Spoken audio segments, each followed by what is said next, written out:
হযরত আলী যায়া কি করছেন জানেন? একটা কূপ দিয়া কল্লাটা ফালায়া মাকাম ইব্রাহিমের কাছে এরকম আইনা ঝুলাইয়া রাখছে।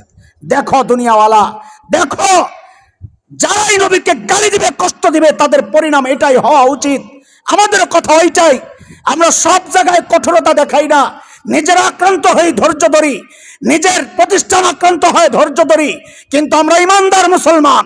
আবারও শোনায় রাখি, একটা জায়গায় আমাদের কোনো আপোষ নাই, আমরা নরম হইতে জানি না। এই জায়গায় কোন কেউ যদি বাংলার জমিনে আমার নবীকে নিয়ে কটূক্তি করে, আল্লাহর কসম বাংলাদেশের আইন আদালত তার ব্যাপারে কি সিদ্ধান্ত নিবে তাদের ব্যাপার। এই নাখান্দা যদি তাকে পায়, আল্লাহর কসম তাকে আমি একটা কূপ দিয়ে শেষ করে ফেলবো, একটা কূপ দিয়ে শেষ করে ফেলবো।